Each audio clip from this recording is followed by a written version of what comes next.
तेलंगाना जरूर आना, ये हमारा सिंबल है।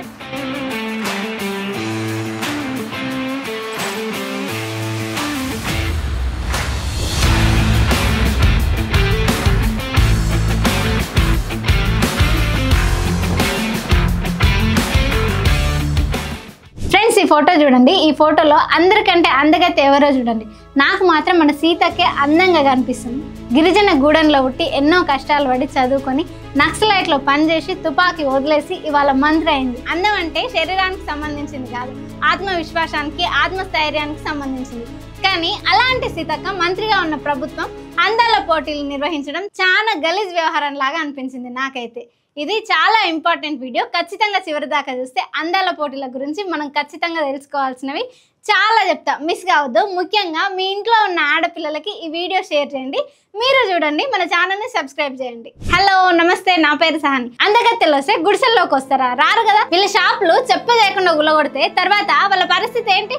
వీళ్ళు చూడుర్రి, ముసలోళ్ళు పింఛన్ వస్తలేదంట, పనికి పోదామంటే చేత కాట్లని ఒక గుడిసె వేసుకొని షాప్ పెట్టుకుంటే చెప్పలేకుండా గూల్ చేసిరు. వీళ్ళ పరిస్థితి ఏంది ఇప్పుడు? ఇక ఇతనైతే మా ఇంట్లో గూల్ చేసిరు కదా, ఇంకా వాళ్ళనే వచ్చి ఓట్లేసి గెలిపించుకోమని అంటుండ్రు.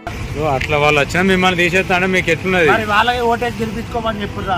ఓ 7 ఏళ్ల కింద కూడా ట్రంప్ కూతురు ఇవాంక వస్తుందని రోడ్లు వేపియడం, సిటీలో ఉన్న అడుక్కునే వాళ్ళని కనిపించకుండా చేయడం చేసిరు. ఆమె ఇక్కడ వచ్చినప్పుడు ఫలక్నామా ప్యాలెస్ రోడ్ అంతా ఎంత అందంగా చేసిర్రు. అయినా మొదటి నుండి డెవలప్ చేయకుండా వాళ్ళు వచ్చినప్పుడే అడుక్కునే వాళ్ళని వేరే దగ్గరకు పంపడం, రోడ్లు మంచిగా చేయడం, లేదా ఇట్లా షాపులు కూల్చడం ఎందుకు? వాళ్ళు వస్తారు, చూస్తారు, పోతారు. అదేదో డెవలప్ చేయకుండా మన మామూలు ప్రజలను ఇబ్బంది పెట్టడం ఎందుకు? ఇక ఇప్పుడు ఈ మిస్ వరల్డ్ కథ ఏంది, ఎక్కడ స్టార్ట్ అయింది, ఇప్పుడు మన తెలంగాణకు ఎందుకు వచ్చింది చెప్తా. మిస్ వరల్డ్ అందాల పోటీని 1951లో లండన్ కి చెందిన ఎరిన్ డాగ్లస్ మోర్లే స్టార్ట్ చేసిండు. ఆయన ఒక టీవీ ఛానల్ కి యాంకర్. అయితే ఫెస్టివల్ ఆఫ్ బ్రిటన్ అనే ప్రోగ్రామ్ పెట్టి స్విమ్ సూట్స్ తో రావాలని పోటీ ఏర్పాటు చేసిండు. ఈ పోటీని మీడియాలో మిస్ వరల్డ్ పేరుతోని టెలికాస్ట్ చేసిండు. తర్వాత బ్యూటీ విత్ ఎ పర్పస్ అంటూ కంటిన్యూ చేసిరు. ఇందులో ప్రపంచ అన్ని దేశాలు పార్టిసిపేట్ చేసినారు. అప్పటి నుంచి గత 70 సంవత్సరాలలో 100కు పైగా దేశాలు పార్టిసిపేట్ చేసినాయి. మన ఇండియాలో 6గురికి మిస్ వరల్డ్ కిరీటం దక్కించుకున్నారు. 1966లో రీటా ఫరియా పావెల్,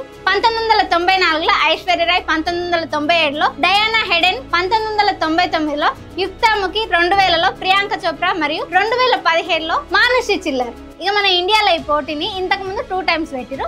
ఇప్పుడు ఇది 3వసారి. ఫస్ట్ 1996లో బెంగళూరులో, సెకండ్ టైం 2024లో, ఇప్పుడు 2020లో హైదరాబాద్ లో 3వసారి. ఇప్పుడు హైదరాబాద్ లో జరిగే మిస్ వరల్డ్ గురించి మాట్లాడుకుందాం. మే 7 నుంచి 31 వరకు 25 రోజులు ఈ ఈవెంట్ ఉంటుంది. 108 దేశాల నుంచి కంటెస్టెంట్స్ పార్టిసిపేట్ చేస్తున్నారు. గ్రాండ్ ఫినాలే మే 31న హైటెక్స్ ఎగ్జిబిషన్ సెంటర్ లో జరుగుతుంది. ఈ పోటీలో కంటెస్టెంట్స్ ఒక్కో రౌండ్ లో వాళ్ళ సామర్థ్యాలను చూపిస్తారు. చాలా రౌండ్స్ ఉంటాయి. స్మార్ట్ ఫినాలే అని, కాంటినెంటల్ ఫినాలే, టాలెంట్ ఫినాలేలో సంగీతం, నృత్యం, కళలు చూపిస్తారు. హెడ్ టు హెడ్ ఛాలెంజ్ ల గ్లోబల్ సమస్యల మీద చర్చిస్తారు. టాప్ మోడల్ అండ్ ఫ్యాషన్ ఫినాలేల ఫ్యాషన్ స్టైల్ ప్రదర్శిస్తారు. ఇందులో తెలంగాణ డిజైనర్ల జ్యువెలరీ, పర్ల్ షో కూడా ఉంటది. Beauty with a purpose May 26లో సామాజిక కార్యక్రమాలు, చారిటీ ప్రాజెక్టులను ప్రజెంట్ చేస్తారు. ఇంకా లాస్ట్ గ్రాండ్ ఫినాలే మే 31న హైటెక్స్ లో అన్ని రౌండ్ల ఆధారంగా విన్నర్ని అనౌన్స్ చేస్తారు. అయితే యాక్టివిస్టులు ఈ అందాల పోటీని పూర్తిగా వ్యతిరేకిస్తున్నారు. ఎవరో పెట్టిన కొలతల్లో ఆడవాళ్ళ అందం ఉండడం ఏంటి అని. Miss world, miss universe Sushmita Sen, Aishwarya Rai కాగానే గర్వించాలట. ఎందుకు గర్వించాలా? అంటే ఎవడో పెట్టిన కొలతల్లో మన శరీరాలని కుదించేస్తే, ఇరికిస్తే అది గర్వించాలా? ప్రధాన ప్రతిపక్షాలు కూడా మిస్ వరల్డ్ ని వ్యతిరేకిస్తున్నారు. ఓ పక్క పాకిస్తాన్, ఇండియా ఉద్రిక్తల పరిస్థితుల రాష్ట్రం అప్లపాలుందని ఇన్ని కోట్లు ఖర్చు పెట్టి ఇప్పుడు మిస్ వరల్డ్ పోటీ అవసరమా అని విమర్శిస్తున్నారు. అందాల పోటీలకు 250 కోట్లు ఉన్నాయి, కానీ పెన్షన్ రిటైర్ అయిన వాళ్ళకు మీకు పెన్షన్ ఇస్తుంది, కానీ రిటైర్ అయిన వాళ్ళకు రిటైర్మెంట్ బెనిఫిట్స్ ఇస్తుంది, కానీ పైసలు లేవా? ప్రభుత్వం ఏమో ప్రపంచ దేశాల నుంచి 3000 ఛానల్స్ ఈ ఈవెంట్ ని కవరేజ్ కోసం హైదరాబాద్ వస్తారు. హైదరాబాద్ పేరు ప్రపంచం అంతా మారుమోగుతుందని ప్రచారం చేస్తుంది. అండ్ త్రూ దిస్ ఈవెంట్ ద్వారా ప్రపంచం మొత్తానికి కూడా ఒక తెలంగాణ రాష్ట్రం, కొత్త రాష్ట్రం చాలా మందికి తెలియకుంటుంది.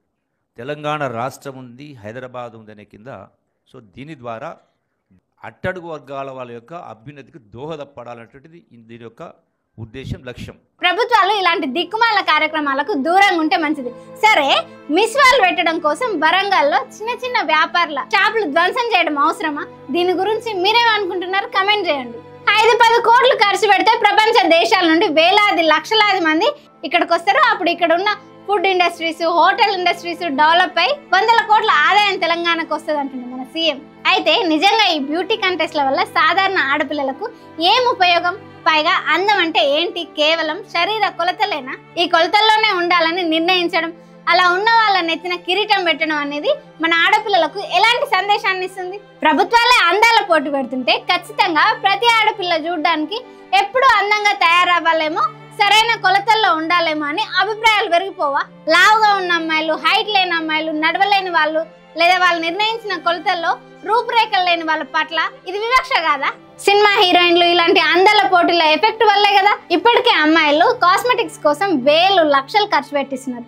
ఇంట్లో సామాన్ ఎంత నీడో ఇప్పుడు ఆడవాళ్ళకి కూడా బ్యూటీ ప్రొడక్ట్స్ అంత ఎమర్జెన్సీ నీడ్ అయింది. గల్లీకి ఒక బ్యూటీ పార్లర్ తయారైంది. సినిమాలో ఆడవాళ్ళంటే పెద్ద జడ, తెల్లని ముఖం, మంచి ఫేస్ ఇట్లా చూపించి మగవాళ్ళు చూడడం కోసమే ఆడవాళ్ళ అందం అన్నట్టు చేసిరు.